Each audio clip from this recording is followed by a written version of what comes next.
Terkait dengan laporan saya kepada Wuri Handayani atau dikenal dengan Wuri Barat ke Polda Metro Jaya, saya akan update informasi kepada teman-teman pada hari ini.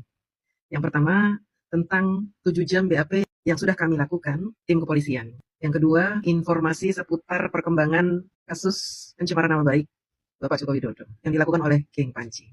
Dalam rangka melawan DFK, disinformasi, fitnah, dan kebencian, maka organisasi saya, Gerakan Berani Nusantara, melaporkan Wuri Handayani atau dikenal dengan Wuri Barat yang telah melakukan provokasi di muka publik, mengatakan akan memotong sebanyak 2 kali. Jadi di video full yang saya lampirkan, ternyata ada 2 kali kata-kata tersebut yang artinya bahwa Wuri Handayani dengan sengaja melakukan itu, bukan atas dasar keceplosan, karena dia mengatakan 2 kali di video yang saya lampirkan. Dan ini menjadi bukti akurat untuk polisi melakukan tindakan penangkapan kepada yang bersangkutan.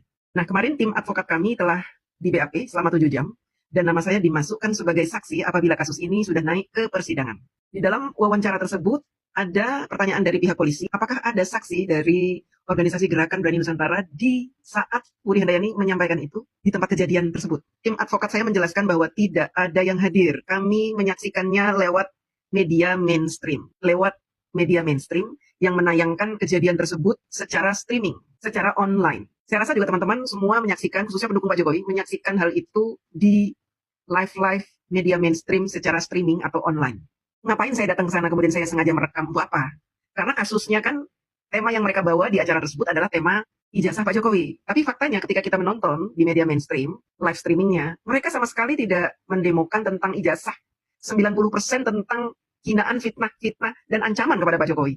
Di antaranya yang diucapkan oleh Wuri Handayani itu, mengajak penonton, mengajak publik untuk melakukan tindakan-tindakan amoral, tindakan-tindakan jahat kepada Bapak Joko Widodo. Semua menyaksikan itu di media mainstream yang melakukan streaming. Pertanyaan polisi tersebut memang agak membuat saya tergelitik gitu, karena apakah ini pertanyaan yang memang diwajibkan untuk kita hadir di acara tersebut sehingga yang bersangkutan bisa dijerat hukum, atau jika kita menonton dari media mainstream tidak bisa dijadikan bukti? Nah, ini yang menjadi hal yang perlu kita bahas bersama-sama ya.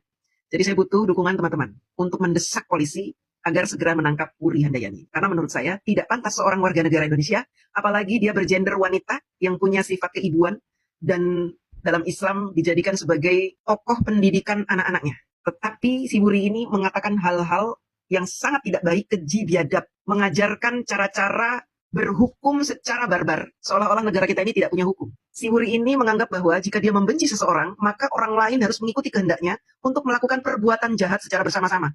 Dan ini sangat berbahaya menurut saya, karena ini akan menjadi hal yang dilumrahkan bagi sebagian orang yang mendengarnya.